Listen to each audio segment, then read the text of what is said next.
Hello and welcome to the White Noise Podcast. Hey! Episode 30-something. And this week I'm joined by three 30-somethings. One of which is the dashing Robbie Knox. Hello. Hello, Robbie. Thank you for having me. Thank you for coming. Great to have you. Always a pleasure. Oh, yeah. Well, Max, you and Robbie have a bit of a history. We've been I'd to say Bolton so, yeah. together. Bolton together, fed cows. Went on a rowing boat on a separate occasion. Yes. Wow. Beautiful memories. Yeah. You've never taken us to Bolton. No. You're always welcome to come along. I go To there be to get fair, my I shoes. took him to Bolton rather than the other way around. Well, Yeah. Makes sense. I'm glad, you know what, that wide shoe shop. You went back, didn't you? So you've been to Bolton Multiple since, haven't times, you? yeah. Oh, so Robbie Oh, so that was where was you the were first person to show you it. Yeah. Yeah, he looked at it and he was like, "That's a bit expensive." But now, obviously, he's doing a bit better, so he's. Hey, he's jeez, I'm able just to- so desperate now for shoes. Did you go to Chippy? Chippy? Yeah, I did. That massive one. The Olympia, Yeah. I think it was. Yeah, it looked Yeah. good. Yeah. It's all right. You went in the, what was it, the jet, the plane? Oh yeah, it was like a Restaurant. meal. Weird, Like wasn't it's it? basically a bit like a kebab shop in a plane. Is it steaks on a plane? Yeah, that was it. Yeah, that's yeah. it. Yes. It's such a weird concept, but the food was good. Really? So Yeah. it was past the point of, this is a bit of a gimmick. It was actually... I think they just, I don't Good know what food. came first, the plane or... I assume the kebabs came first. Yeah, when, You'd when have they to when they assume said it was so. on a They've always when had it was on a food plane, I thought before this air was amazing. And then when we went in, I thought this was going to be disgusting. Yeah. And then when they served the food, it was really nice. So Yeah. it was a real roller coaster. I assume they had their concept. Let's make kebabs. We need a place to do it. Planes are tricky. It's a tricky thing to acquire, though, isn't it? No, what I mean, I'm saying they didn't buy a plane first and then go, what can we do with this? I think that's Let's make exactly some what fucking happened. kebabs. They You kind think of the got kebabs we're came going second? to try and get a plane. That's just far too hard. It must have been Yeah. someone's gone. I've got a plane. He went. Oh, we should do something with this. Yeah. Then. Really? Get the plane first. I feel like they had the kebabs first and then went, we need a shop. What's cheap?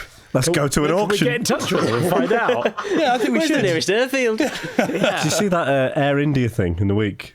No. They lost a plane for 13 years, a jumbo jet, and they found it.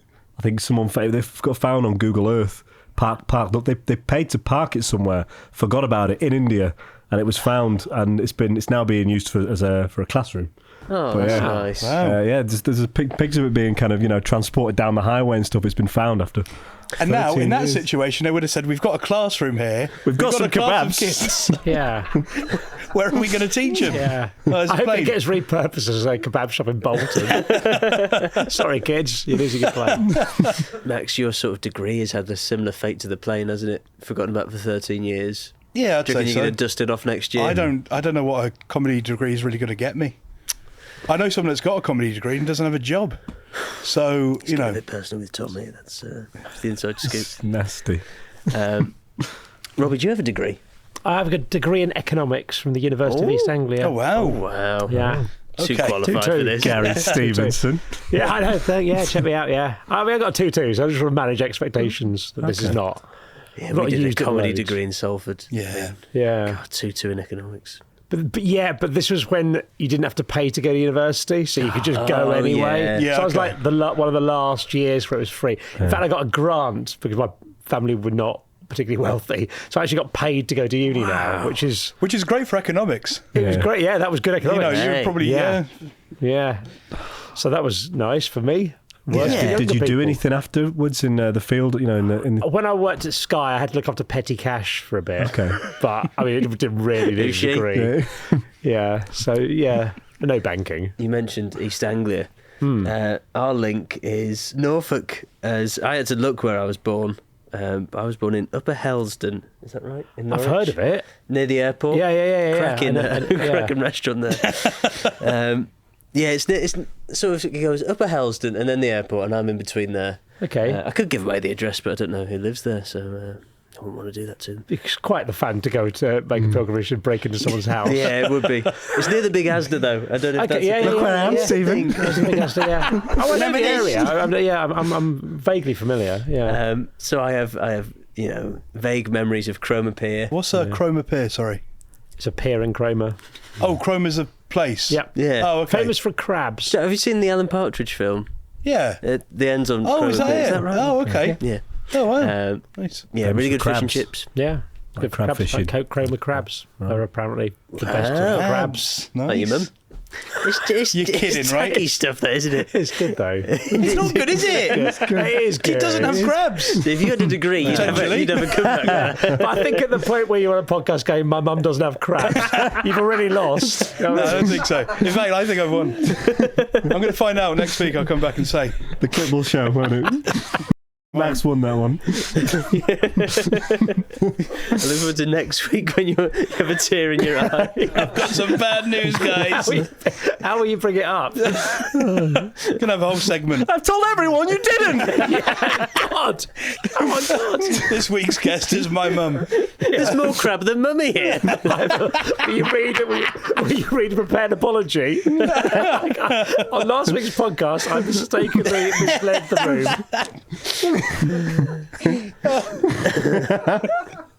I'm sorry to all the people that are on my side. I've let you down. They let themselves down, you know. Just in case your mum doesn't have crabs, then we'll get that next week. But at least we've got the apology out of the way. It's good. You just look forward to next week now. It can only get better. Yeah. The doctor's words That's to what you. the doctors say. Yeah. So when you finished university, what did young Robbie then go on to do? Young Robbie, he was an older. We'll get to old Robbie.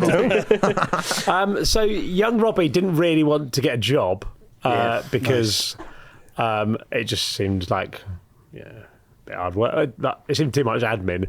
So I went to Canada Economics for a year. is a hard one, isn't it? Yeah, so you can do two different types of economics. You can do a BA or a BSc, and the BA is a bit more. That's what I did. Or you do the BSc, there's all maths. Right, so I did okay. the BA sort of thing. I did find it quite interesting, like learning about. What drew money you to and that, stuff. though? Like, Because I wanted to go to university. I was all right at economics. I did it at A level, right, okay. and it was a free 3 years really. Yeah, So it was just It's I don't know if I do it now. Probably would because I had a really good time. But yeah. But also when I went to university, it was. What I find funny as well is when I got there, they gave me like an email address and access to the internet. And in my head, I'd never used the internet because it wasn't really a thing. In my head, I thought, you just get the internet when you're 18. I didn't know it was like a new thing. Shake hands as you pass the key to the internet. Well, so then after uni, I went to Canada for a year and I lived. I flew to Toronto first of all. Wasn't that keen on it. Flew to Vancouver and I spent the year in Vancouver and also in Whistler in the ski resort there. Wow. Yeah, My sister lives in Vancouver. it's a nice city. Yeah. So You been out? No. They don't get on. I've seen pictures. Yeah. My mum and my brother went out like a month ago and they said it was very expensive. I think it is very expensive now. It Yeah. wasn't too bad when I was there. But what made you go to Canada? Was it just to travel or was it for a job? It was like a working holiday visa, they called it. And at the time, the options were already Canada or Australia. But the Canadian one you could only do straight after you finish uni. The Australian one you could do up till you're 26 or 30 or something. So I thought, well, I only get one chance to do the Canada one. I'll do that. And then if I want to still do more things, I go to Australia after that. And I didn't. I just got a job after that. Yeah. So the ski resort, are you a ski instructor? I was working. I was a busser, which is essentially clearing tables at a restaurant. Oh, okay. So it was a restaurant at the top of the mountain, so you got to ski home every day, which is quite nice. Were you if like collecting that. the stuff on skis? I wasn't Like a rollerblading restaurant? Yeah, I don't know like that. No, I wasn't. I was just sort of. I'd have a big bucket thing and a big tray, and you put the stuff in, take it through, and carry on. Yeah, quite nice. But it was quite a weird time because it was sort of like the sort of 90s, like you see those 90s ski movies. It was a bit like that. Like You got the blonde-haired, blue-eyed villain. yeah, it was like the guys who took skiing seriously. 1940s, mate. I was very much on the other side of it. I was very much like sort of like, let's go out, yeah. Woo.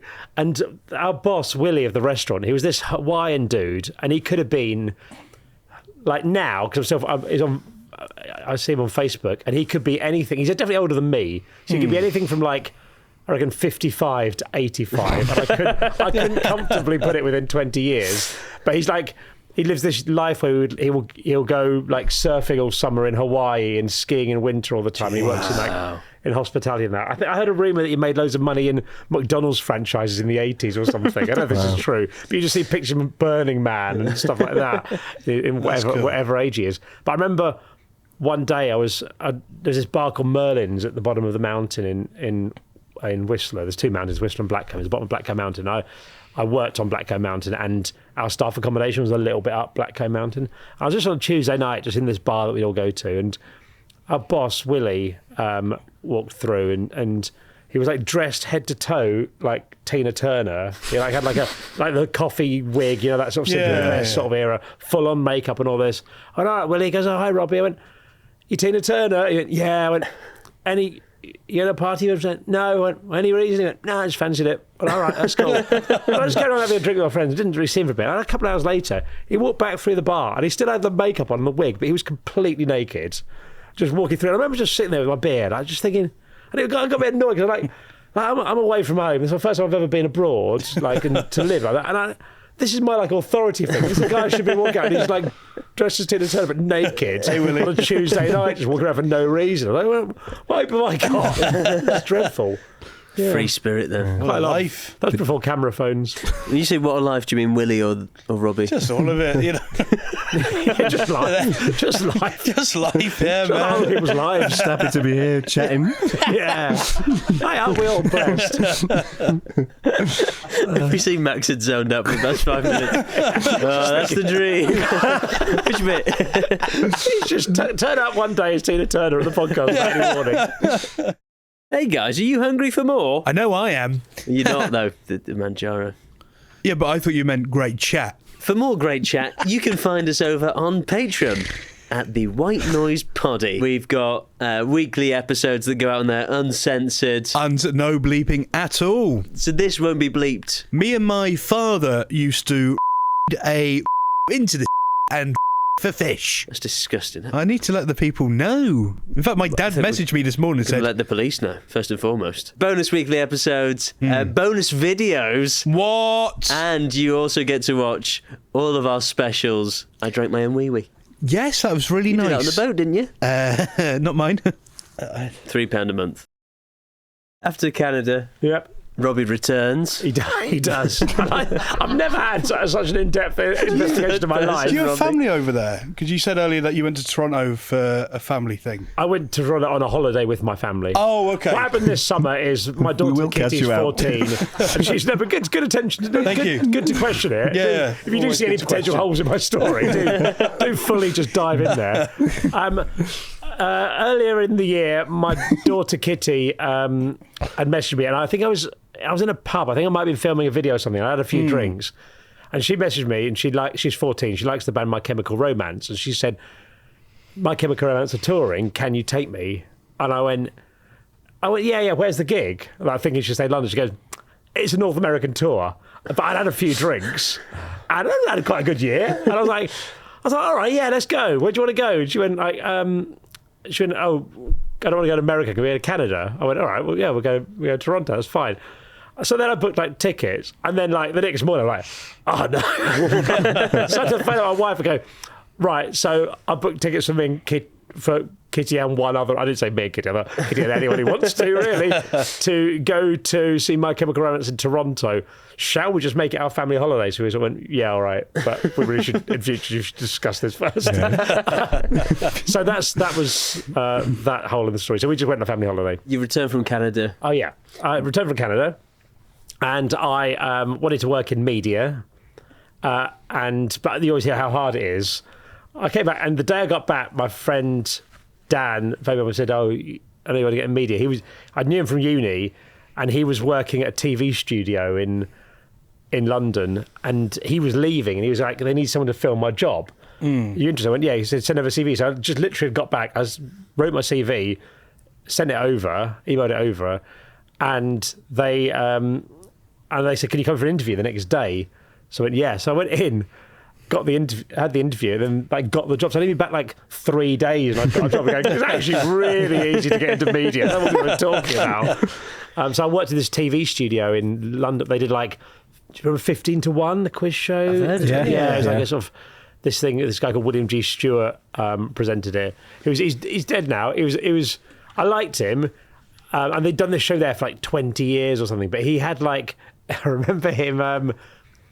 Like he owned the company and he'd sold it So a lot of the people, they were still making the show, but a lot of the people, they were a bit worried about their job. They were like, after years of like quite an easy life, they were having to do extra shows in a day and all this. And I remember him giving some speech and at the sort of wrap party for the series, and he was like, and he was drinking champagne, everyone else had wine, which already I was like, love this guy.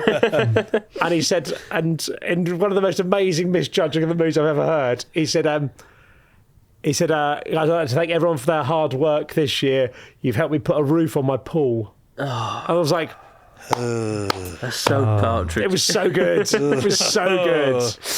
So they did the first series of The Weakest Link, a few other sort of things there. It was quite a nice job to do. It was very important. I was earning 10 grand a year living in central London, so it was very, very, very. What were you doing? Poorly paid. Generally, so maybe like making tea, clearing out dressing rooms, putting like flowers, a bit of flower arranging actually. Okay. Occasionally, if you get flowers, and you have to put them in the dressing rooms and stuff. And depending on what you were doing, and we'd have to cover them. There was a receptionist, but she was our boss. It was me and this guy called Tim, another runner, and we'd have to cover on reception. But it was because we worked hard. We had to, but we were like 21, 22. We were just getting hammered all the time, and I mean quite often we'd just like sleep there. It was more convenient than going home, still in the dressing rooms. And like we just like get hammered, and there's this guy called Carlton, the security guard, and he would just drink a bottle of rum on the security desk, and he just tell me, can't go sleep in the dressing room. We go, yeah, I don't care. And there was like some old a couple of old ladies who worked in the kitchen bit there, and they'd like make you bacon sandwiches and stuff. But I remember I was with my friend the other day about it, looking back on it. It was a bit weird, because I remember one day coming into work, and one of us would start at 8, one of us would start at 9, and we'd swap. And I came in at 9, and Julia, our boss, went, Robbie, are you hungover? I went, I'm not great, Julie.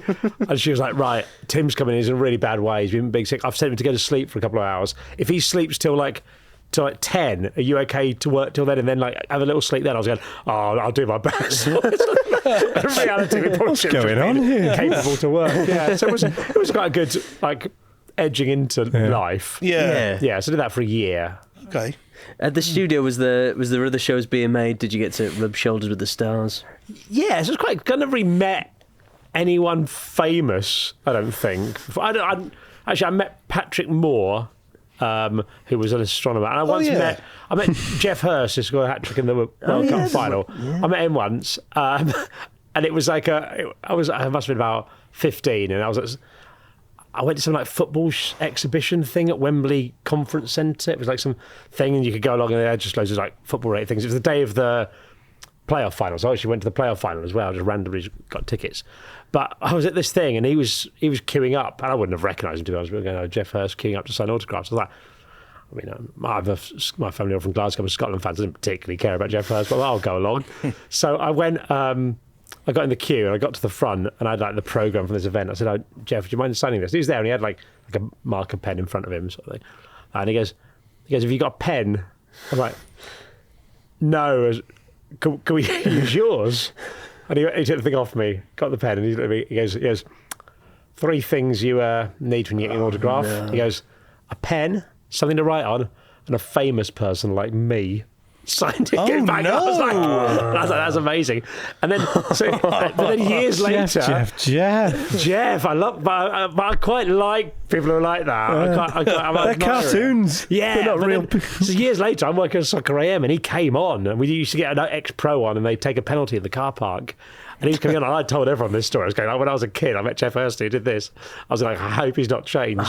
And he came in, and beforehand, I'd be briefing them and just sort of chatting through in the green room, and I'd say, and because you had to get the cameras in the right position, I'd say, are you left or right footed, Jeff? He goes, both. I went, all right, Jeff, which foot are you going to use to kick the football in a minute so I can put the camera on the side? I was like, I love that. But I mean, you score a hat-trick in the World Cup final, you can do a bit of that, can't you? So at Soccer AM, what year did you start there? 2000. So I worked for a year at the TV studio, and then the same guy who got me that job worked at Tim Lovejoy's agents, who was presenting the show at the time, and he was a producer of the show. And so he got me an interview there, and he knew they were looking for someone. I sent a CV off. I got an interview. I got they offered it to someone else. They couldn't start in time, so I got the job, and then I was there for 7 very years. nice. Yeah, so 2000 to 2007. It was quite big from the off, Soccer AM, wasn't it? 'Cause Yeah, it so I was watched it before, Sky, and innit, that's why like- new to me to say, "Oh, Yeah. I know you like it. You're interested in this sort of thing." So yeah, I loved it. It was great. It was a brilliant job doing your 20s. Yeah. It was quite full on, but it was brilliant. What was the schedule then for? So it was live on Saturday. Yeah, live on Saturday mornings. When I started, it was like 8 till 12, so 4 hours of live TV every week. It changed to like It was 3 8 till hours. 12. Yeah, after a couple of Wow. years, it changed to like 9 till 12. But Tuesday would be quite reasonable. It was, I'd probably get in about 9:30 and leave about 6. And then Wednesday, it would probably be about maybe 8 till 7. Thursday would be like 8 till 9 p.m. And then Friday, you'd get in at like 7:30, 8, and I wouldn't be leaving till like 2 in the morning or something. And then you'd be going home, you have to be back in at 6 for the show. So I looked quite a lot of the time. I remember the depressing days, you'd be driving home. I eventually moved to Ealing, so not far from the studios. But you'd be driving home and you listen to a DJ on the radio, and you go home and you go and get your sleep and go back in. It'd be the same DJ doing this show. that'd be horrible. That is properly Yeah. bleak. Yeah. And it was, in hindsight, it was a bit mental because you shouldn't be that tired. So it's on for 4 hours a week on It was, Saturday. yeah. And you're working all that time over the week. You're working set on up that for to do it, yeah, because we'd have like 90 different VTs, like videos that would go into wow, it, bloody sort of hell, thing. fair. So, and they're all, it was before, I mean, Avid existed in that, but it was tape suite. So you'd go in, you literally have like a box of 90 different tapes that you'd have Yeah. lined up and ready for the show. Yeah. Jesus. So it Bit was, like it was, SNL. it It was full very on. segmented, wasn't it? Yeah, there was a lot of that, and then you have to have that sort of structure that you can then move off of it. But a lot of time people would come to you and go, what do you do during the week? I go, well, we make all the show and all that sort of stuff.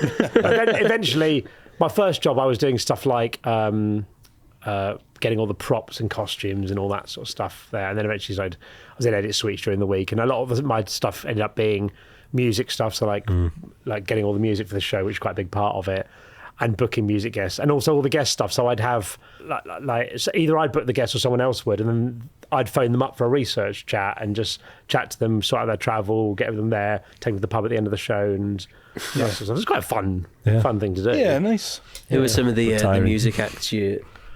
So we had like a lot of bands quite early. So like Arctic Monkeys did their first live studio interview. I think Kaiser Chiefs might have done their first thing. We had like Noel Gallagher on quite a lot, Kasabian, Wow. Meatloaf, some Akon weirdly came on. Really? So I said, "Do you want Akon?" I went, "Yeah, does Akon want to come on?" Wow. So like quite a weird sort of mix of things. Yeah, but, that's fun. So in my phone, I've got like a really distinct selection of people who are famous between the ages of about the years of about 2002 when I started doing this in 2007 when I left in Britain, sort of thing like that. So like if you want to speak to the Ordinary Boys or the Rifles Ordinary or something Boys. like that sort of thing, then that was that sort of era. It was Preston the Ordinary Boys. Preston was the Ordinary Boys, yeah. And he had the Never Mind the Buzzcocks thing, didn't he? Yeah, lovely guy. Yeah. Lovely guy. So when you're getting, in terms of setting up a show, you've got like the ex-footballer. Yeah. Would it be the musical guest and a celebrity? Is that the sort of... Yeah, setup? generally it would sort of be a bit of a mix. Normally we'd try and probably have one musician, ideally a footballer, maybe a celebrity or two. But if you got offered a couple of good people, Yeah. you'd say yes. And I remember one thing that really sticks in my mind. We had quite a few guests. I think we had 4 different guests on, and my friend Vicky was a music plugger. She was down with the Charlatans, and she was saying, and we were in the green room, and it was so busy, there was nowhere to sit. And I said, I'm really sorry, Vic. It's like a youth club in here today, and she said, yeah, it's kind of the coolest youth club in the world, isn't it? And I looked around, and there was like the Charlatans were like chatting to the Mighty Boosh, and Robbie Savage was talking to All Saints. This is such a weird group of people that you wouldn't really get anywhere else, sort of thing. And it was just all soccer then for It 4 wasn't hours. really. You wouldn't really. I mean, The only thing I've seen of Soccer AM Well, soccer in the morning. yeah, is the Lloyd bit where he says to the kid, Yeah. your dad disappeared. yeah. So that was Which after to I me left. doesn't scream football. Yeah. No, so it wasn't really. I mean, originally people would have an interest in football. Eventually we were like, we don't really care if people like football or not. So we'd get like, Yeah. we had like the Bravery on, an American band, and they they didn't have support teams. So we go like, can we pick a team out for you to support? Yeah. And they went, yeah. So they picked out Wolves, and we got them all Wolves shirts and all this, and they got really into it like that. But then they went to play a gig in Birmingham, and they were like, oh, that's near where Wolves. So everyone will love it if we put on our Wolves shirt. Obviously, they're like, everyone didn't support I think Wolves. you'd have liked it because it was like really loose. It was so little about football. Yeah. It was the fun. loosest possible sense. Yeah, the fans, didn't you, every week? There'd be like a stanchion Soccerette, there. which is not aged brilliantly, but No. nor was it at the time. But did you leave in 2000? Yeah, so I left when Tim and Helen left. Right. Not Helen, sorry, Helen was still there. I left when Tim left, and a lot of others did. We went to do some internet TV thing called Channel B. Oh. So what made you go? Because TV, I think, still is massive, but especially in 2007. Yeah. What was it about the show? Was it just tiresome? I'd just done it for ages, and it was so tiring because you couldn't take any holiday during the football seasons. You were there for 40 weeks. You were just like full on doing these really long hours. You couldn't you never go to the pub on a Friday. If you just couldn't do anything. If someone had a wedding and it wasn't close, you just go, I can't go, sort of thing. You couldn't miss a show. So it was quite full on, and I wanted to do something different, but I looked around, none of the other TV shows, it was like my favourite shows. I was like, I don't want to go and work on T4 asking them what their favourite biscuit is or something like this. So going to get rid of that question. So I was at Bourbon. But I was like, I just didn't know what I wanted to do, but I kind of wanted to leave. But also we were doing so much cool stuff. Like we got to play football at the first time they opened Wembley Stadium to the final. So I was like, I'm the first goalkeeper to win a trophy at the new Wembley Stadium. Wow. Thank you. So good quiz question for you there. But we're doing that. I went to like 3 Champions League finals. I was like at Istanbul for Liverpool, and Athens for Liverpool, less excitingly. And we're doing things like that. I went to like Noel Gallagher's 40th birthday party. We're when they play Wembley before, we're like in his dressing room after that. So we're doing all this like really cool stuff. And I didn't want to leave. And my mates go, "Oh, we're getting 20 minutes in the World Cup final or something like that." So I didn't want them to be doing cool things and me be like, "Oh, do I regret it?" So when Tim was leaving and a few others were leaving, I was like, "Yeah, this is the time." Yeah. So for me, I think some of the others, it was a bit like, "Oh, I don't know what to do, whether we should stay or not." But for me, I was like, "Yeah, this is 100% time." So how tight was the group? Like when Soccer AM did the dance off, you see pretty much everyone get involved. Yeah. How close was that group? It was really close because you were doing it all the time, and it was like Neil, who I was quite close to. We used to do characters called Colonel and Ginger, that were these 2 Air Force pilots, and it was the best gig for me because my one was mute. All he said, I just went like this, and went dra dra, but like because I just do that the physical, I'd get all the laughs. Even though Neil had to do like 98% of the work. Sort of thing. It was actually the best thing ever. I just occasionally go and stroke Robbie Savage's face because I thought it was a woman or something like that. But Neil and I don't think we randomly would have become friends if we weren't forcing this environment sort of thing. But like a lot of them, like Tubes, I still speak to most days and stuff like that. Really, sort of have a message here and there and things like that. So it was quite a sort of close group, but because you don't really see anyone else. Have you got a favourite sketch or segment from that 7 years when it was at its peak? Yeah, I don't know how well this will have aged. I know how well this has aged absolutely terribly. It was just before the 2006 World Cup, and everyone was bringing out all these different songs, like World Cup songs and stuff, and like Anti-Deca and everything like that. And Neil, we're on the ball, and it was Colonel and Ginger stuff. Yeah, Neil, who was doing the joke, he said, everyone's bringing out all these different songs. Oh, and I should say, like Mel C from the Spice Girls, she was doing a song with Fat Leslie did Vindaloo. Oh yeah. So he was going. Yeah, everyone's bringing out all these World Cup songs. So and so's Anti-Deca doing this, so and so's doing this, and Mel C's doing Fat Les's.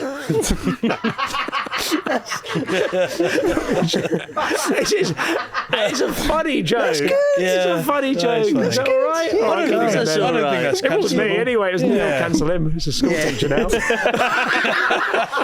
That must be tricky if you're a school teacher and anyone, even if it's a parent who clocks it and then I imagine. So they got Devo. A little bit different. Yeah. Huh? Is it? Wasn't his stuff a bit more? Devo was a bit more on the nose. No, I'm just saying he was a teacher. Yeah. But I think a lot of the things change as well and all this. I think what's acceptable changes over time. And Yeah. like a lot of the lad, not so necessarily soccer AM, but a lot of the sort of lad culture that rightly so gets a bit of a bad rep now. Yeah. To start it off being a bit progressive in that, like certainly in pubs, women in the 80s, women didn't really go to pubs with men, or they'd have like a glass of wine. It was like women can come and drink pints and talk about shagging and all this. It was sort of a bit progressive, but then also now it wasn't. But it goes in like stages, you know what I mean? And I'm sure now there'll be things people go, ooh, in the future. Yeah. Robbie, it's time for our first segment, which is Tom Looney Celebrity Gossip. Oi, did you hear what that loony bloke just said? Holly Willoughby broke scooter rider's neck after knocking him over in a Mini Cooper. I don't really like her, you know.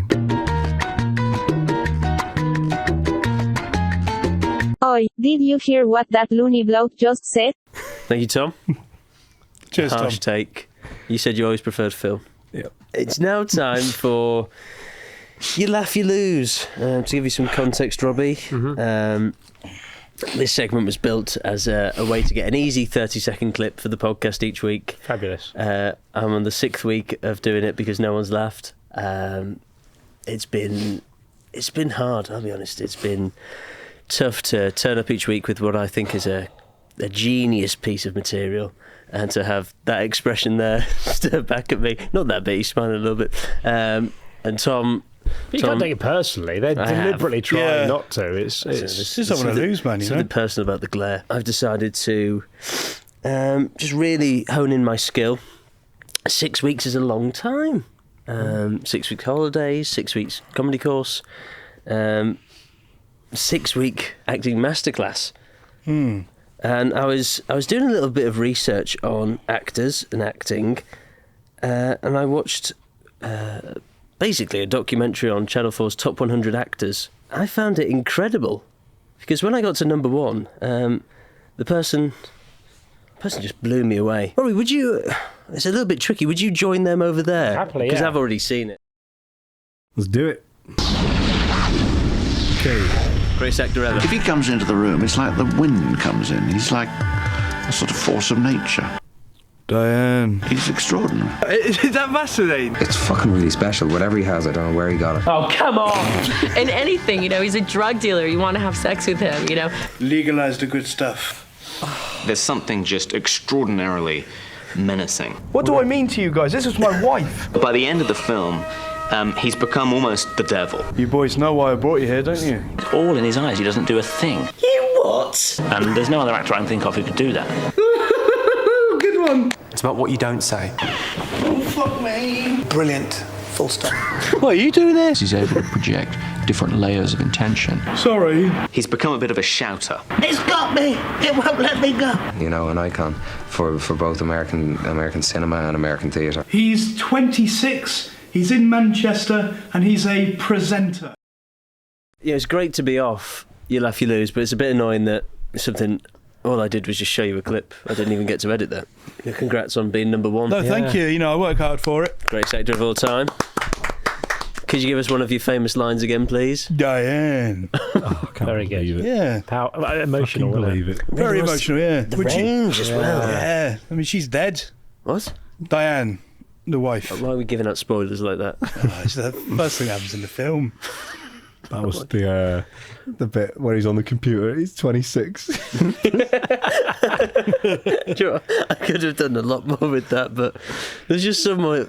It's really hard to know what will make them laugh because I've done this week after week going, oh, This yeah, is gonna they'll do laugh it, at this yeah. bit, they'll laugh at this bit. There's been a lot of blaring each week. I'll have to do it again with your smutty bottom. Yeah, of course, yeah. But that was the Have fun with that, Ethan. The turning point for you, Tom. Max over the desk. That makes you laugh, does it? It was. I mean, that's going to make my first, you laugh, you lose. It really was the. easy. I think it was the setup to it. Obviously, I knew that the first ones were quite light. What was it? It was Diane and the. Diane. I think it was the third clip. Yeah. Yeah, fucking rule of three's got me. You got to front load it. That's the problem. Rule of three got me. Yeah. Lull them in. I had that one further back, but I thought, no, I've got to go with the heavy hitters. Tom's doing that next week for the Christmas special. Do you have any Christmas traditions? I've got a relatively recent one since I moved to Norwich. It's a bit weird. But I tend to go at lunchtime on Christmas Day and I drink 6 pints. Just ends there. It's Daddy's time now. Well, it's kind of that, but I drink 6 pints with Darren Huckabee, the former footballer who just happens to share a local pub with me. Wow. And I've befriended over my Is that years a in strict Norwich. 6?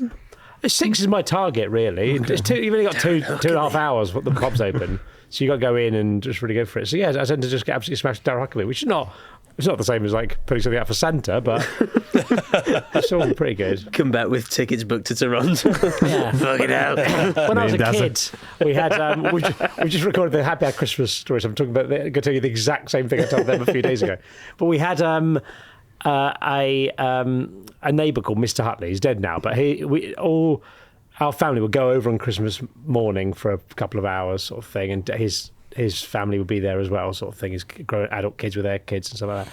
I remember when I was young, he made this Christmas cocktail, and I remember the mixer in it was champagne, and all the grown-ups like feared this drink. Like my mum would say to me, like as we're going over, she'd go like, "I'm going to pretend that we've got to drive somewhere later, so I can't have this drink." We're not, but I'm going, "You want us to lie?" On this occasion, yes. Just don't. And eventually, like the grown-ups, I remember over the years, the grown-ups said, "Look, you can't serve this drink anymore because it's so strong." And he seemed sad. He's an old man, and I think it was one of his pleasures in life. Anyway, so this went away. I became a man. I went to university. I came back for my first Christmas at uni. Now I like drinking and all this sort of stuff. And I said to him, we all sat around. I said, "Whatever happened to that Christmas cocktail you used to make?" And his face lit up, and every adult was like, what have you done? And he's like, "I'll make it again next year." I went, "Yeah, that'd be great." And everyone was like furious.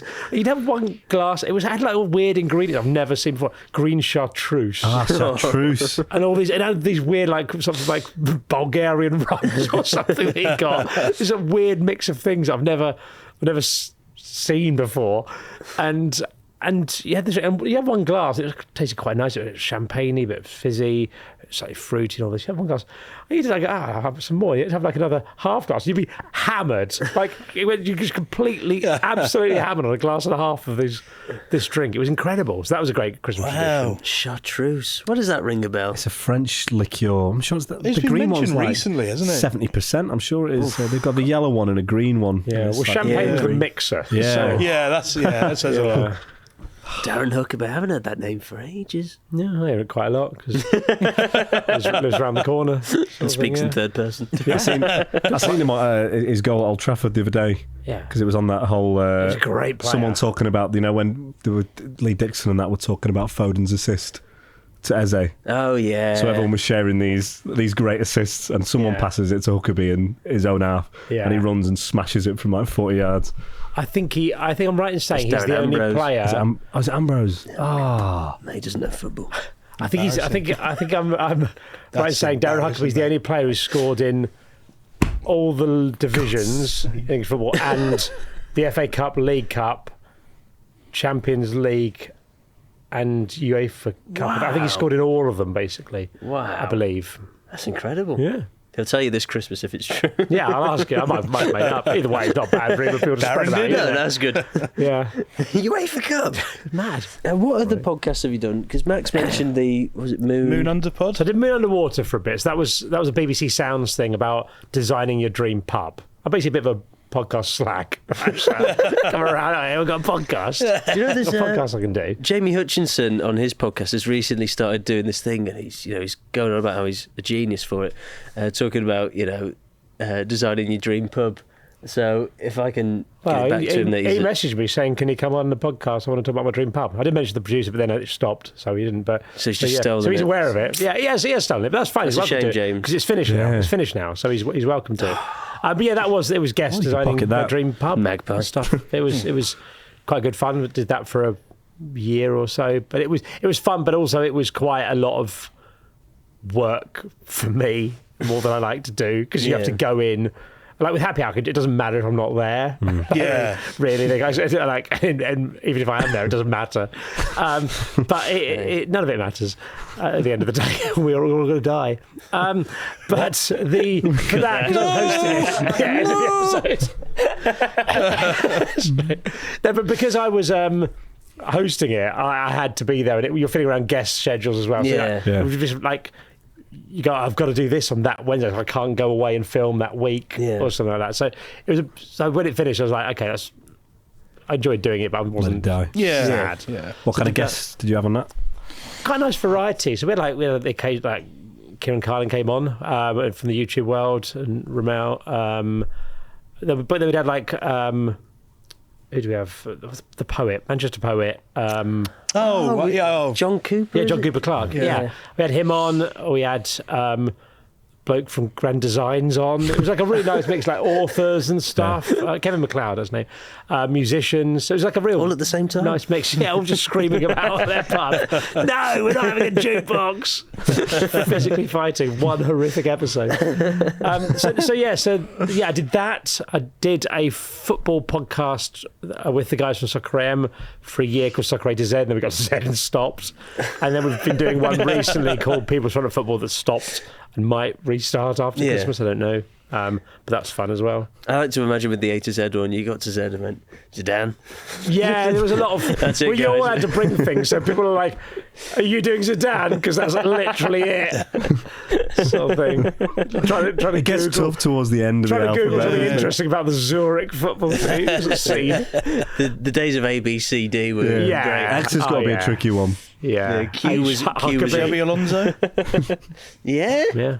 God, great knowledge. I know ball. Ask him anything.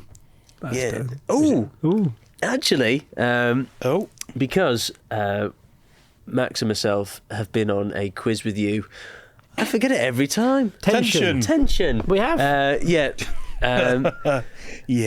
And also... I love doing Tension. Oh, it's very good fun. It's good fun. Yeah. So wild show. It is wild. Because in the final, it was me and you. The guy who won it, I forgot his name. His name was something like James Does Quizzes. Yeah. And we were like messaging afterwards going, that's some bullshit, that, isn't it? like going to 5-a-side and Gary Plays Football turns up. Then there was meant to be a couple of other people, I believe. Yeah. And they bottled it, I think. Yeah. So rightly so, because there was a guy called Does Quizzes. Yeah. We're not doing logged on, logged off. Yeah. So I said, I could ask Max. Yeah. And then Max showed reigning up. loser from the last time. Yeah. True to form. Yeah, no, Disgrace yourself. Yeah, it was. But you were wearing a similar outfit to that. Probably the same outfit. So a real winner in many viewers' eyes. Yeah, thank you. But the main point here is it's believed that you are a member of Mensa. I am a member of Mensa, which is, it's glad we're I'm on a the same Mensan, level. as we're known. So how does that come about? So I did a YouTube video where I remember when I was a kid, I remember having something where we did an IQ test at school, and I remember being told I'd scored really highly in this. And the teacher was off with you, weren't they? Yeah. Well, I did actually have to go to special classes, which in hindsight might have been a bit weird. You teach us then. You teach us, Robert. You're so clever. So I thought I must have had I thought I'm in the ballpark where it's not beyond the realms of possibility. I'm not going to come back and they go, you're not allowed to drive a car anymore because you've got your test. So I thought I'll do a video where I try and join Mensa, and I did it, and you've got to be in the top 2% of the country. So, so IQ test, I don't know how much you know about IQ test. I knew nothing beforehand, but it's not like wisdom. It's not measuring like general knowledge or anything like that. It's measuring how quickly your brain can work things out, apparently.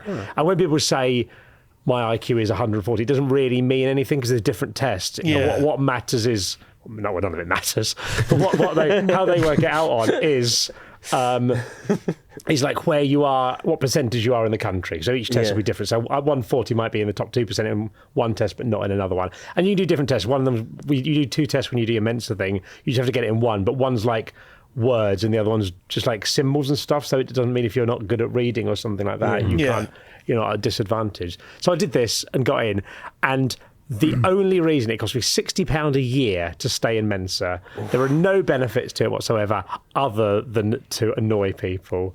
And it's so good because people it really winds up people. It doesn't wind up the people you think would be wound up. And people get like, there'll be some comment on there's some comment on Happy I Read It the other day, and someone was saying like, I can't remember what they're moaning. They're saying something about me, and they said, "Yeah, well, Robbie just talk about me in Mensa," which is a bit of a self-own because Jimmy Savile was in Mensa. I'm like, Yeah, but I don't think that was what people moaned about for him. I think that was a bad thing he did. He did what? But every time someone moans about that, the comment you've always got, you can always say, well, you'd probably understand if you're in Mensa. And it's like, it's such an annoying thing to say, sort of thing. But there's no benefit to it. No. I imagine in like the 80s when there wasn't the internet, if you were like, not me, but if you're like really super bright and you're in some place where that's not acknowledged something, there might be a benefit to join a club where you can then meet other people that have similar interests or something. But with the internet, I just don't really think it's really needed. So there's no perks. There's no like. Well, you can get involved in clubs, but you can go rock climbing with other people who are in Mensa if you want. Right. Okay. But I don't know. Tom and Max have just started the Wet Wipe Club. We have. Yeah, we have. Yeah. Any Mensa came about a little bit organically. It's very new. Very new. Very new. Do you know the comedian Ishan Akbar is in? Yeah, he's in Mensa as well. Oh wow. He's the only other Mensa I know. Yeah. Jimmy Savile. Jimmy Savile, yeah. Does that disappoint you? Well, I don't know. It just surprises me. Yeah. He was crafty. He was, yeah. Yeah, but I mean, it's like, he didn't get caught as well. That shows some kind of... Yeah. Very true, very true. Props to Jimmy, I guess. Yeah, but I don't think they have that on the Mensa website. Not props to Jimmy. No. Yeah. Sorry, Robbie. We're trying. I am sorry. That Mel C joke looks very tasteful compared to that. Props to Jimmy. Well, unfortunately, Max has written a quiz. Anything we need to know before the quiz starts, Max? Just all the answers, I guess. Silly, isn't he? So we got three different questions. No, blocks. Segments, whatever. Okay, yeah. Three rounds. That's what they say in the quiz industry. He knows quizzes. Quiz game. Okay, so the first one's general knowledge. Yeah. The second is a cognitive reflection test. Oh. And then the third is questions from the 1% Club. Okay. First round will have 5 questions. Okay. Hello and welcome to the quiz. Ooh. The quiz. The quiz. Snappy name. Easy to trademark. Right, general knowledge round. First question. If you were at Point Nemo, where is the closest place you will find another human being? If you are at Point Nemo, where is the closest place you will find another human being? To the nearest 100,000, how many Earths can fit into the sun? Oh, God.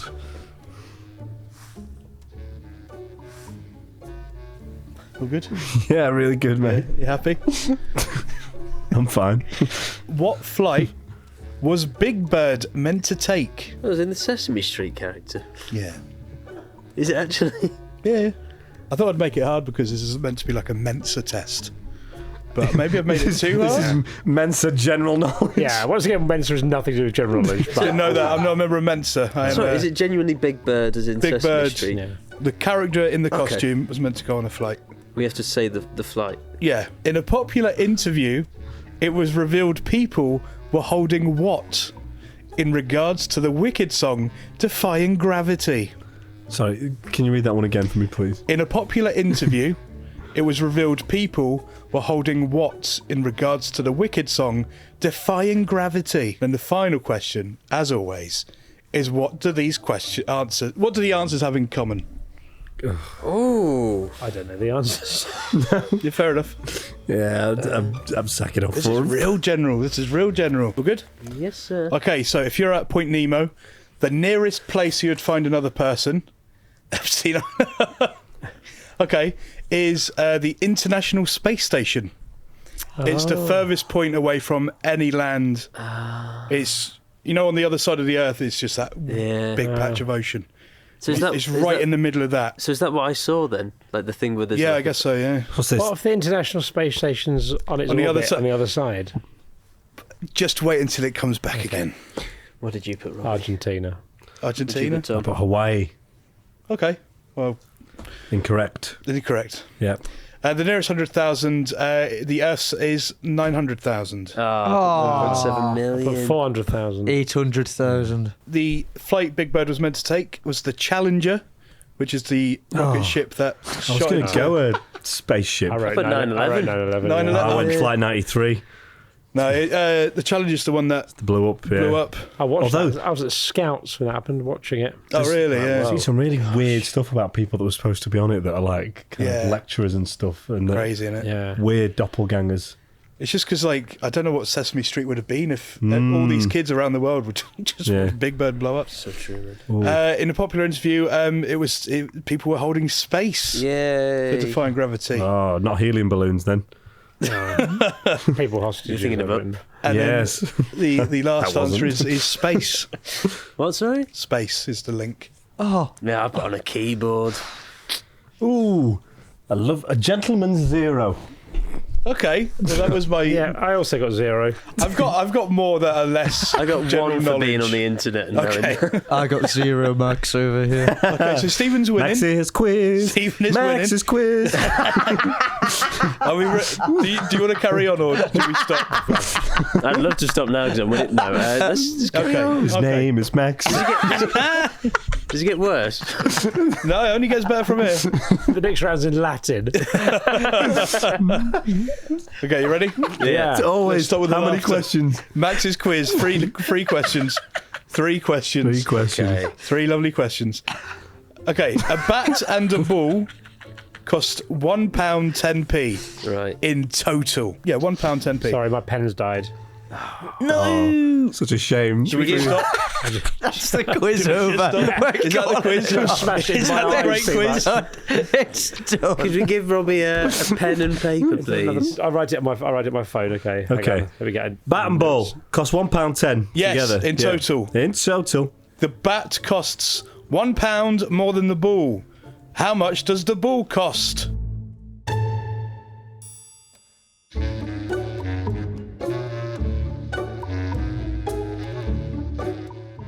If it takes 5 machines 5 minutes to make 5 widgets, whatever that is, how many minutes would it take 100 machines to make 100 widgets? So it takes. You'll have to hit me again with that one. If it takes 5 machines, Yeah. 5 minutes to make 5 widgets, how many minutes would it take 100 machines to make 100 widgets? So it takes 5 minutes for 5 machines to make 5 widgets. How many minutes would it take 100 machines to make 100 widgets?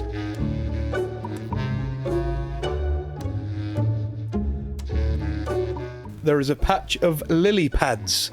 Every day, the patch doubles in size.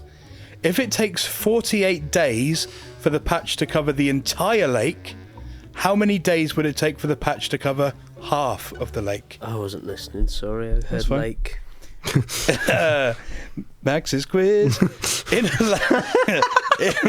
In a lake, there is a patch of lily pads. Yeah. Every day, the patch doubles in size. If it takes 48 days for the patch to cover the entire lake, how many days would it take for the patch to cover half of the lake? Okay.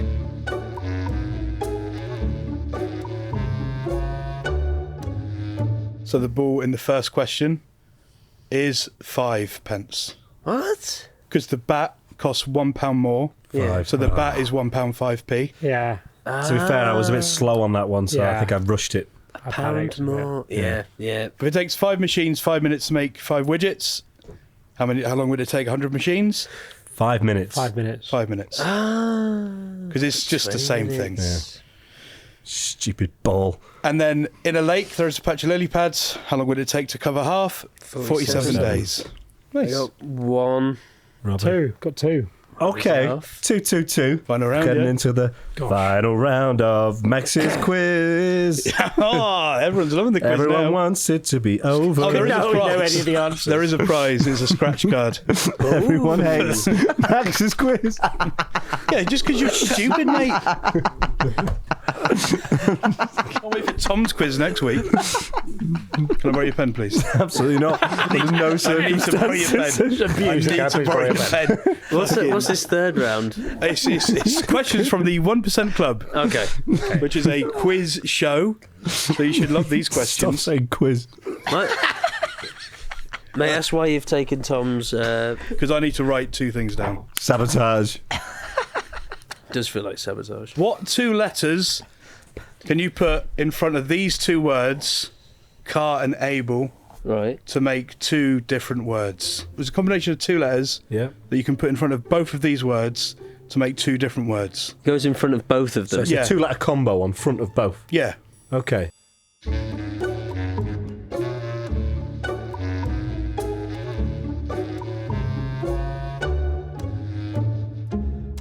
A lot of editing around this bit. I don't think That so. tense music's going to be doing a lot of heavy lifting. Tense symphony. I think it's just a quick cut at the beginning, cut at the end, and delete the whole fucking thing.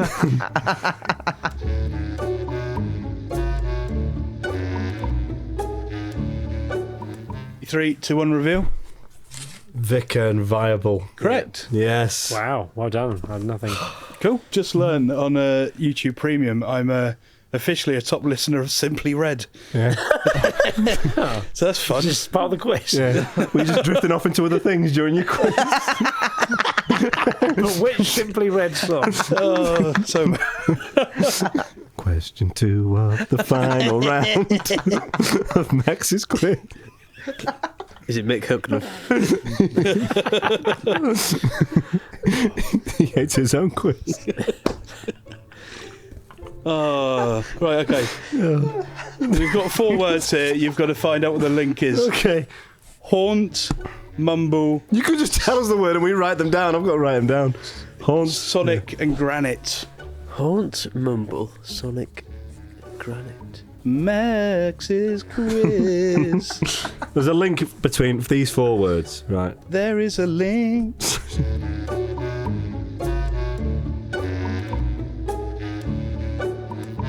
Cool. All right, that's it. Is it £60 a year? Because that is Aunt, Mum, Son and Gran. Hey, there we go. Very good. Do the test. Be a good thing for you to do on here. I always wanted to do it on. I was going to do it on Happy Hour, but none of them will do it because they're all scared I'm scared. to do it. Just because if you find out that one of you is like not all there, Yeah. Right, last question. In a room of 100 people, 99% are left-handed. How many left-handed people have to leave the room to bring that percentage down to 98%? so there's 100 in the room. You want it 100 to people in the room. 98%. 99% are left-handed. How many left-handed people have to leave the room to bring that percentage down to 98%?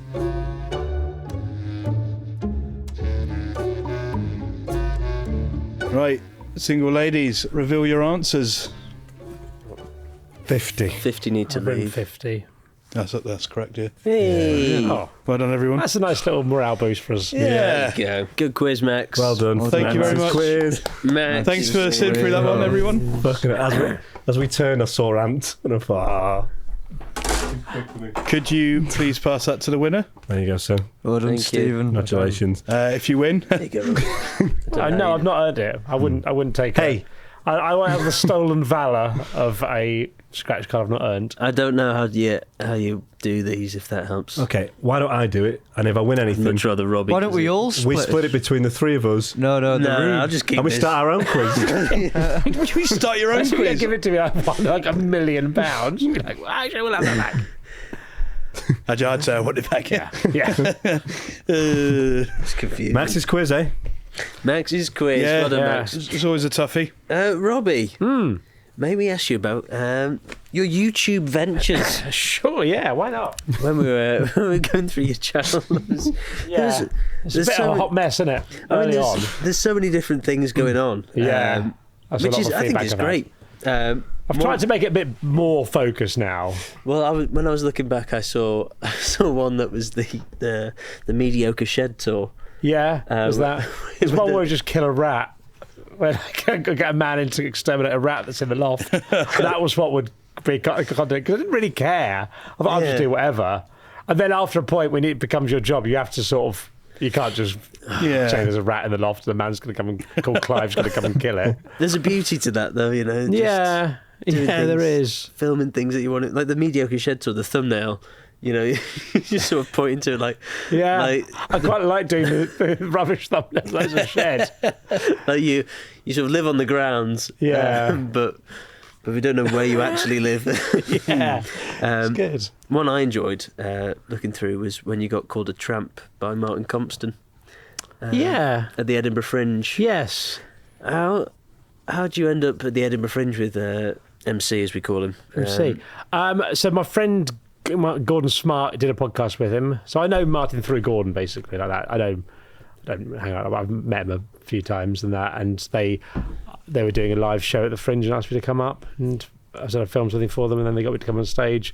But it was a bit weird, like, because they just said, "Why, like, do you want to do a dance off of Soccer Em?" Like, absolutely not. I can't just dance on stage like this. Didn't dance. Was it a Soccer Em might have callback? got me out because I think we won't work because it's just dancing. But I can't remember what they did. I think they might have maybe just dance or something like that. But when I found this out before, and I was like I went right. I just necked like a bottle of wine because I was going to dance in front of lots of very confused people. And the reaction was confusion. Like that. So I just sort of did that for a bit. But yeah, a bit weird.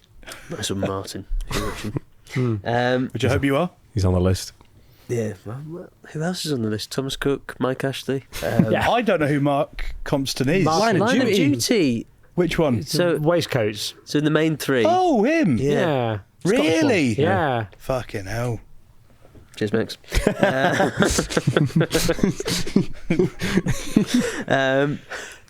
Tom's put here, you're consistently referred to in the YouTube space as an uncle, a senior, a dad, etc. What's it like being an older creator on YouTube? Yeah, I always like it, particularly when I go on, you've not really done it, but a lot of time you go on podcasts, people, I like finding the different words people used to say old. Like, you're very experienced in the space. It's all right, yeah. It's a bit weird. Like, I think, like, saying you're a YouTuber is probably quite cool if you're 20. If you're 48, it's like a bit, like you see people like, what? Like, I presume that most people I know, like on the school run, like, will probably know Bev will have mentioned something. And I was talking to one mum outside the school gate the other day. She was like, "So what?" I said, "Oh, I'm looking forward to spending time. I've been away quite a lot working the last week." And she said, "Oh, what is it you do for work?" I'm like, "Oh no, I don't." So I was like, and sometimes I'll just say like videos or something, and I hope no one says anything else. So I said, like, I do like, I make videos. She went, like, "What do you mean make videos?" I went, "Like, I make like YouTube videos." She went, "Well, like, you've got like a YouTube channel?" I was like, "Yeah." She's like, "Right, what sort of things do you do?" Like go to the pub, stuff like go like drinking and stuff. She's like, "Well, like that makes money, does it?" And, yeah, that's always the question, isn't it? And it is a bit, but it is a bit weird, I think. Like, it's, I didn't know whether for my kids, because my kids are like 14, 11 and 8, I didn't know whether they would be like a cool job could be, or the most embarrassing thing in the world. I think it's going on the cool side, which was unexpected. I think once I've said to my daughter, now the fact that I know the YouTube she watches is also people that I vaguely know or something like that. Like, she messaged me earlier to tell me she's the 1,607th most person who's listened to James Simply Marriott Red. most this year. So the fact that I'm on James Marriott's close friend, she's like, "That's so cool." Even though I've never met him, but I still made it on somehow.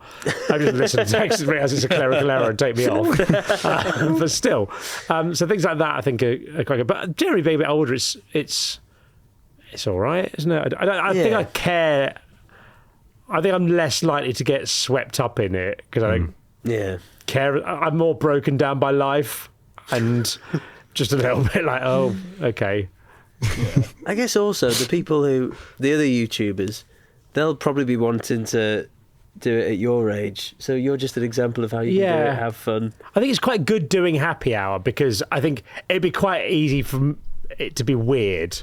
Like, do you know what I mean? Like, do you know what I mean? Like, that gives you a little bit of sort of credibility, I think. But it'd be quite easy to be, that's just some weird old bloke. And also, one thing it does impact, because I do a lot of videos with people. Like, I do a lot of videos with Bambino Becky, and the first time we met, she messaged me and said, "Oh, we should do a video like that." There's no way in the world I would have randomly messaged a girl in her 20s and gone, "Hey, you don't know me. Do you want to go to like a place you don't know? Hey, Bambino. Do you want to go for a walk somewhere?"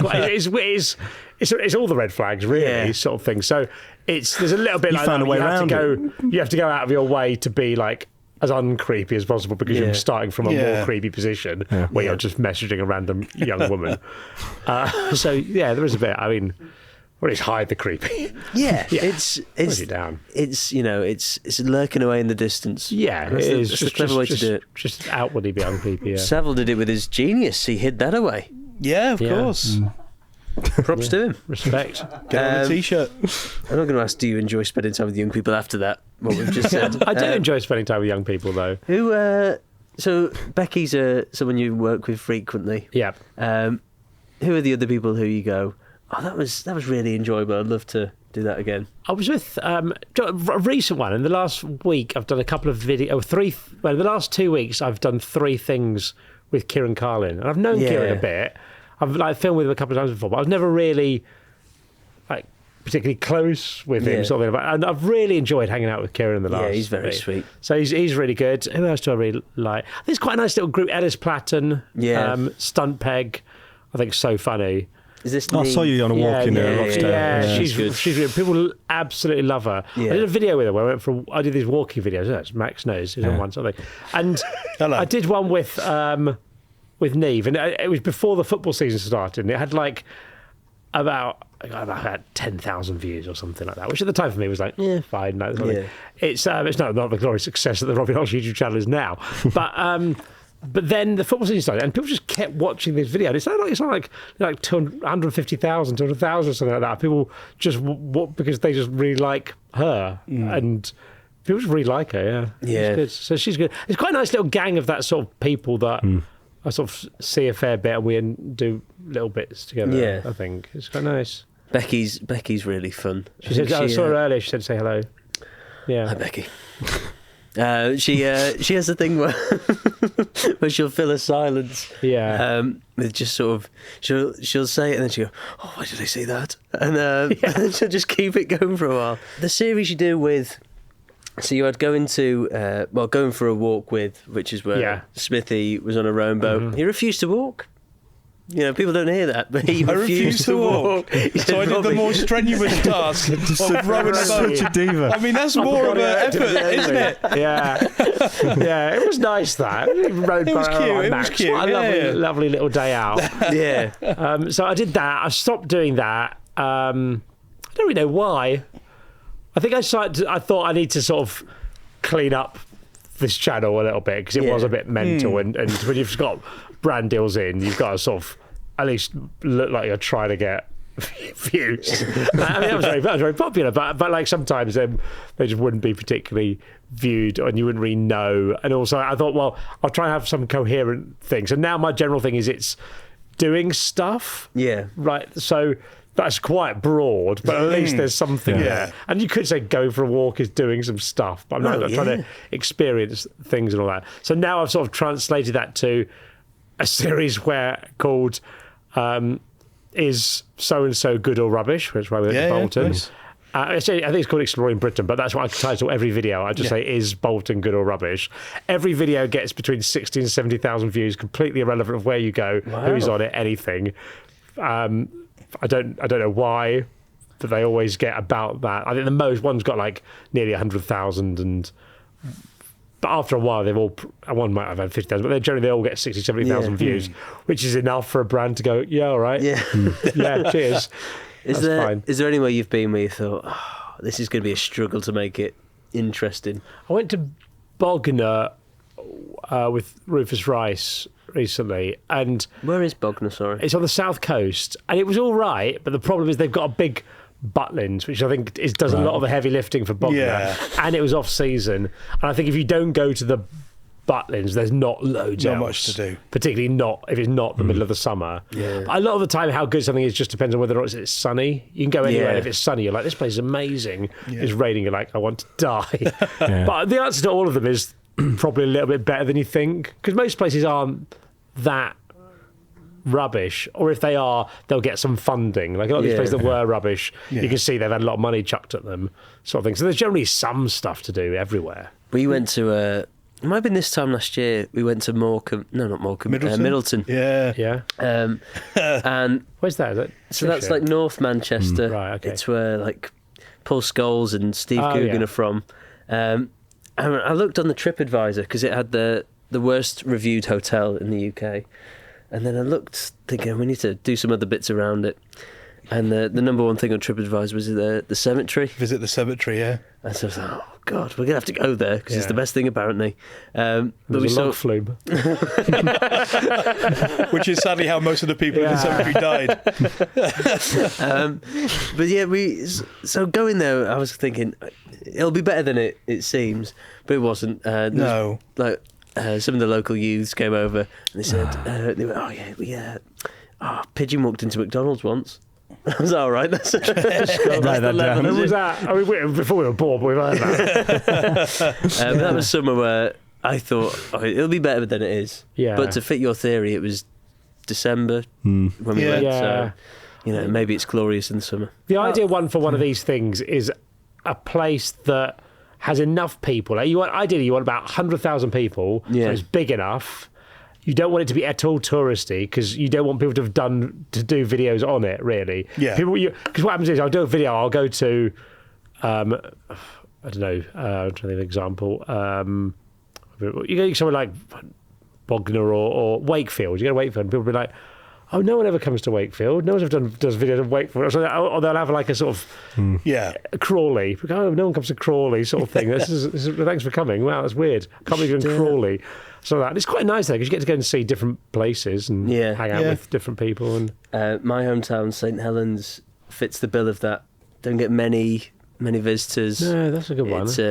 It's a bit bleak, but they've got quite good sports stuff about rugby and darts. That's about it, really.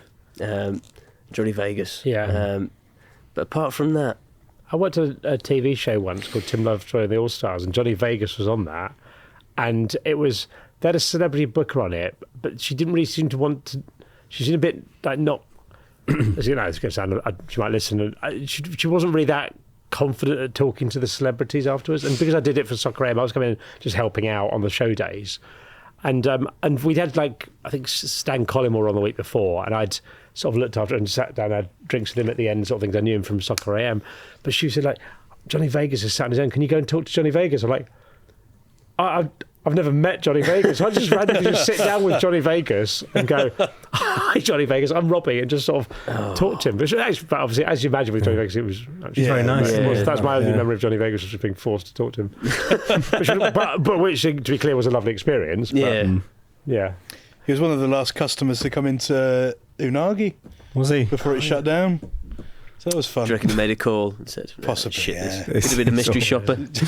Dead-eyed guy behind the bar. Doing his quiz. Trying to do a quiz. I don't really get this one. Is that you did? Right, Robbie, our final thing is the great segment, Stephen Lies. Big fan. Stephen Lies. Stephen Sweet Little Lies. Oh yeah, he's proper fit and gives me a wide on. 2 lies and a truth? Yes. Is that correct? Ooh. That's what you've told me anyway. That's what I've got. Lovely. We're looking for the truth. Okay. 2 lies and a truth. Yes. Okay.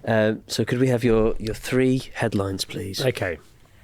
I was the top Boy Scout in all of Kent. Oh.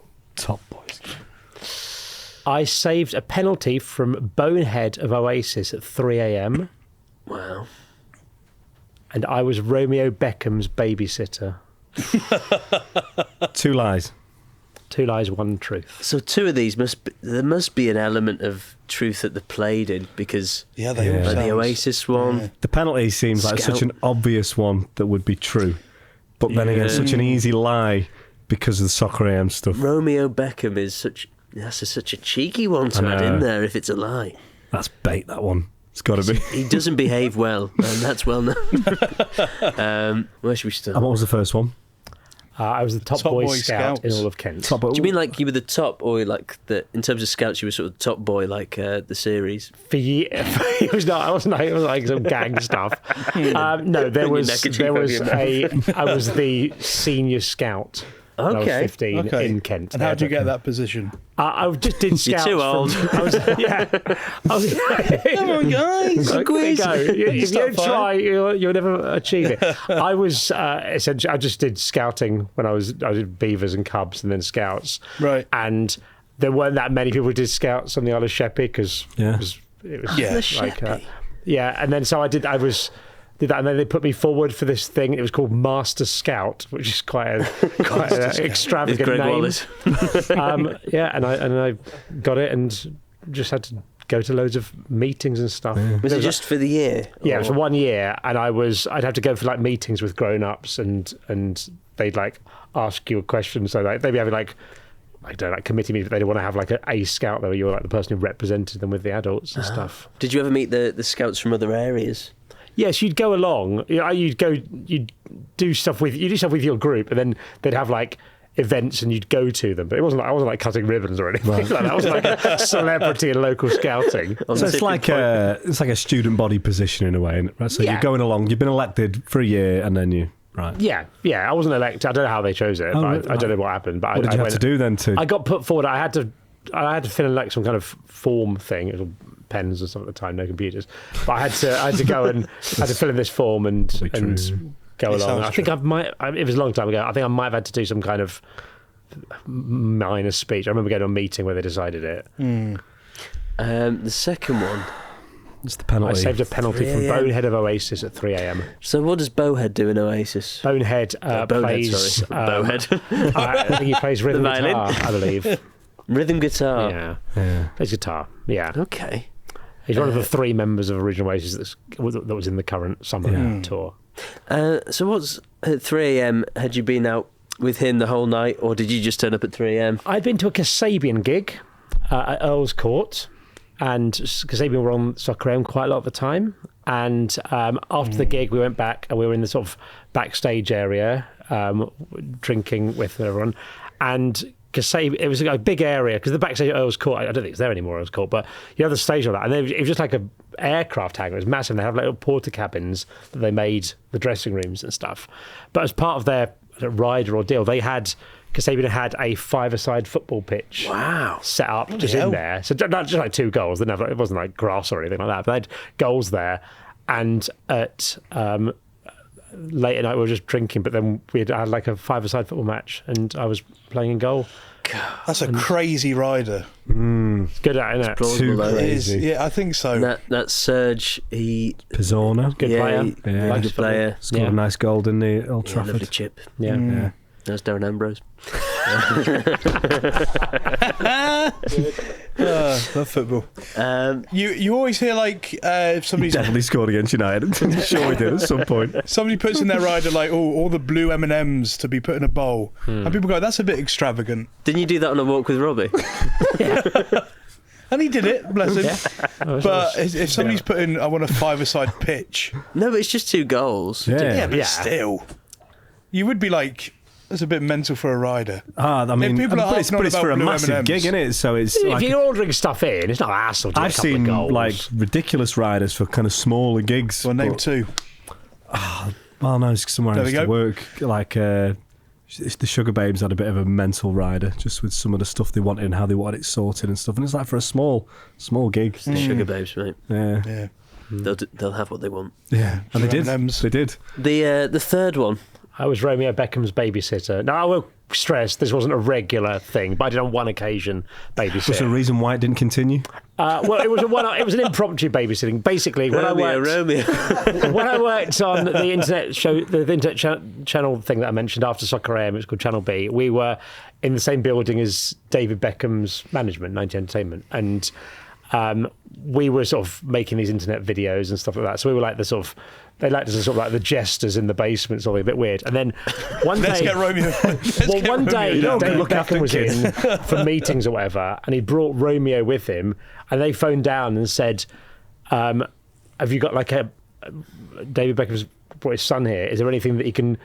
have you got like a games console or anything? We got like a PlayStation. So I said, could you take it up to the room upstairs and set it up for him? So I set it up for him, and then just basically, they said, could you just sort of... show him how it works. So I ended up just playing like PlayStation games with Romeo Beckham for a couple of hours. And how old was he at the time? I don't know. It would have been. I think it was Romeo Beckham. It was one of the Beckham kids. I'm pretty certain it was him. It would have been around. Brooklyn would have been cooking something. 2008-ish, and I think he was probably about 7, maybe. That's a guess. I don't. Something along those lines. Right, so that's not babysitting at the house while the Beckhams No, are I'm out, not. I'm so not that's- regularly. it's a little bit I'm not getting £7 an hour to go and do that. Yeah. Is Romeo the one who had... a footballer. Yeah. So he'd be around 22, 23 now, maybe? It's plausible. Could play, that could play. Everything David rings true. Beckham's What did you management in play the on the bill. PlayStation? What games? I think it was FIFA. I think. No, it's got me there. Did he play with his dad, as in the game? I don't remember. I don't think so. No.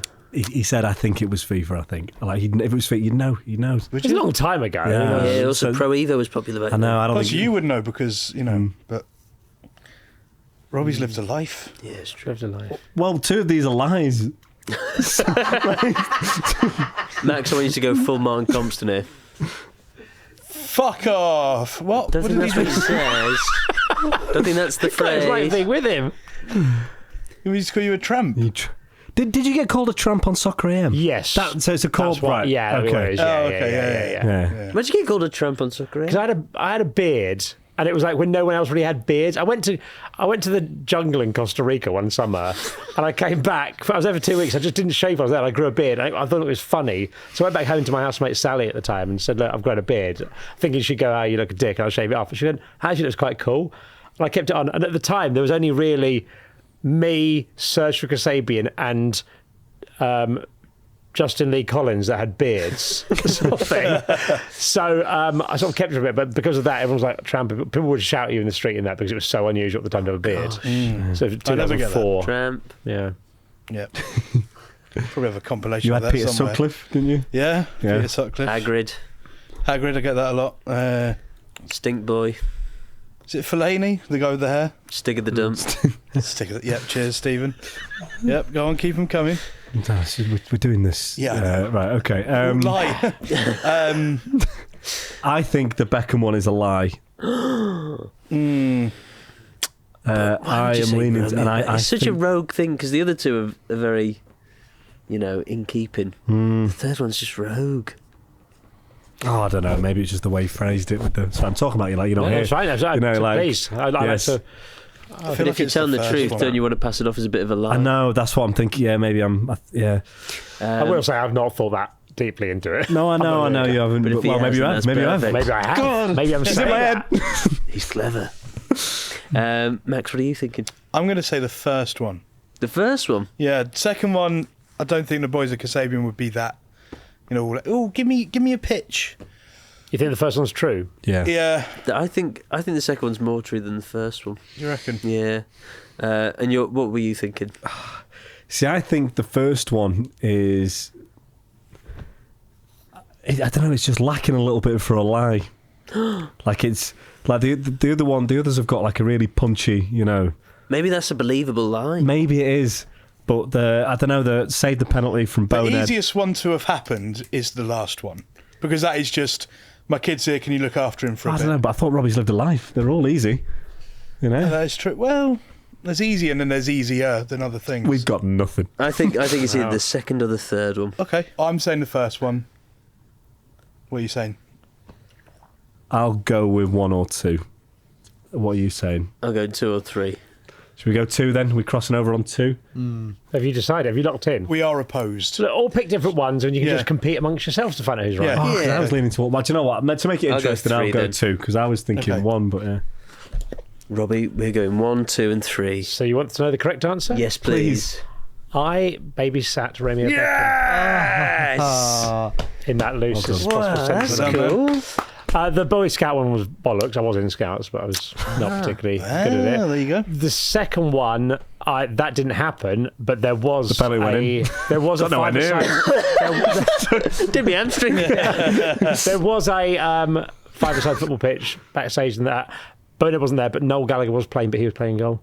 Oh. Yeah. Oh, well. I didn't think he'd be in goal, using his hands to strum. I was vaguely there. I was there, but I was just On the other side so of the hammered. fence. I don't Yeah. think I really was moving or kicking the ball. It's not great for the team. No, so it was quite boozy, but yeah. Nice. That's There cool. we go. Well, there we go. Yeah. Great game. Well done, Enjoyed Robbie. that. Well, Robbie, thank you very much for coming in today. I've got presents for you. What? Yeah. So this is Oh, wow. this is a thing I've started doing. There's one. There Wow, you go. You can thank take you. one It's past the one. You weighty. got it all the way down the Well, end. thank you there. very much. So this is something I've decided to do with anyone that I do videos with, or anything, decided to give them this. You may open them up. Oh, thank you. This is so kind. Ooh. Oh my God. Oh. It's a medal. It's a Robbie Knox Super Friend medal. I like to think of them a bit like Jim will fix it medals without the baggage. That's true, but he did medal. He did medal, yeah. He was a genius. So yeah, I just thought I'd give that out to people. Oh, thank you. I'd travel around. That's a good medal. It's good quality, isn't it? I don't think that's medals a should good just be way for there. athletic success. You should just get them because you know someone. That's or a meet good someone. father right there. Yeah. Thank you so much. That's beautiful. amazing. Put mine Thank on the you. roll. You're very welcome, guys. Thank you, Robbie. Oh, thank you very much. I've never had a medal before. Oh, You have under that desk. Yeah, well, that's a separate. Take the medal off you. don't sully the medal. You're not a super friend. Of course, that's super. You're just friend. That's just Super brilliant. quiz master for you. Thank you very much. Yeah, that was my gift to you. A great quiz. Well, Robbie, where can people find you? Internet. I mean, if they really care, they can work it out. I mean, Yeah. people are clever. On YouTube, People are search wily. Robbie Knox. Yeah. You can see him in a boat with Max. Yeah. You can see me and Max in Bolton. Yeah, good times. Maybe see us in St Helens or wherever. Other stuff. Yeah, I'd love that. Just invite myself on. No, I'd like to do it, but it works better if it's a place neither of us know, I find, because then you can both yeah, experience it not for the too first much. time. Yeah. Yeah. I don't I know. will. Like you want to have that moment where you see an aircraft. Is there an area? Is there Yeah. somewhere in the area that you'd like to go to that you've never been to that you wonder? I wonder what that's like. I want to go to the Eden Project. That's too touristy. Like, that's not. It's got to be a town. It's got to be something like Runcorn or somewhere like that. Gateshead. Gateshead. You ever done Gateshead? I've not done Gateshead. It's Class. quite I like the convenient North for East. you. Yeah, well, yeah, you Yeah, can. I yeah. mean, I was going to do something where it was more convenient for you, but I like the Lake District, but yeah, it's very touristy. There must be. I think there's places where I've heard them. and I Barrow thought in they were Furness? foreign, but they're something like that. Yeah, 'cause that's Barrow near the Furness. lakes, and that's always like, oh, You can go slightly touristy, but Yeah. you don't want to go like York, where everyone knows No. about or something like that. You want to go somewhere that's got a little bit of Eden mystery. Project was a rubbish shout, to be fair. no, just somewhere I want to go. Massive. All right, Embarrassing. It's good if you want to go to the Eden Project. Just say it enough, and it will happen. Where- Manifest. Where's Western I Supermare? think it's near Bristol. Yeah. Oh, I just love the name. I like the name Welwyn Garden City. Oh, I do as Never well. even I heard think of it that. might be near. I think it's just north of London. I think. Wow. Sounds nice, though, Wow, doesn't that it? does. yeah. I'm going to Chisinau in February, which is the least visited European capital. Is in it? Moldova. Yeah. What if you go in there, takes it off? You've destroyed Pushes it us. over. Idiot, mate. Yeah. Idiot, what are you doing? Handing the Well, baton there's over one to person Kiev. in it. Yes, find Robbie on YouTube. Or else. Oh, go on. Go on. What? Or else. You've become very threatening since you put that medal I on. like having Max It's on my changing side. me. Yeah. Was he thank not you. on your side on the boat trip? No, he's always been on my side, but I That's like good, the fact that's that he's threatening your viewers. We need to know what the threat is, Max. Implied Just- violence, I thought. Yeah, I don't Yeah, need the to. way. Just see If how I he say held what the it is, envelope then- like that as well. It was a Yeah. threatening. I think the mystery is probably more Yeah. effective than the reality. Do you know what I mean? Like people are thinking, What do you mean by that, Robbie? I'm saying, is he going to shoot us or something? He might just go, I'll be angry, and we're like, The oh. scariest thing is the unnknown. So if I just say what it is, they're going to be like, oh, it's That's true enough. Yeah, I think I'll get more people to look at my channel if he doesn't specify what he would do. as if people have made it to this point after the fucking quiz. Fucking hell. Also, we're filming something for the channel. Oh, we are filming something. We're filming. I bought a £1,000 pack of Christmas crackers from a shop, and I'm going around the country opening them with YouTubers. I'm opening them with. £1,000. You're the last one. I've opened them with Max Fosh, this comedian Lou Sanders, comedian John Robbins. Oh, wow, yeah. Love John With Kieran Carlin, Bambino Becky, and you're the last Oh, one. lovely. So- £1,000. but the deal is, we pull the cracker. If you win the cracker, if you get the big bit, you get to keep it. If you lose, you don't. You get nothing. And it's not one of those That's things fair, where that's I'll go, you can have it really. I will take it away and you have nothing. That's totally fair. That's the game you play when you pull a cracker. Does Stephen get to see what was in the. Oh yeah, we'll show it. He'll show it. Yeah, Imagine And it also, being taunted in front of me. I've won last year. never I did get it this. with £700 crackers, and I lost the first 5 in a row and only won the last one. This time, I have lost 2, won 3. So I'm on form. So I will Decent wear the prize? 3 crowns I've got as a intimidation tactic. Okay. Wow, bloody hell. Well, you can catch that on Robbie's channel. Thank you very much for joining us. Thank you very much, Robbie. Really, really nice Been to a be brilliant here. guest. Thank you. I've had a lovely time and liked it. Sorry about the toilet roll on the table as well. What are we doing here? That's our gift to you. Thank you. I would have a few days ago when I had a big cold, I'd have loved that. Too late, Max. Too late. Honestly. I have to distance myself from... From the toilet roll. Oh yeah, we're the Wet Club, aren't we? We don't use that. They wipe their bums with wet wipes. Anyway, stay safe and goodbye. Great. Did the podcast start and finish with that?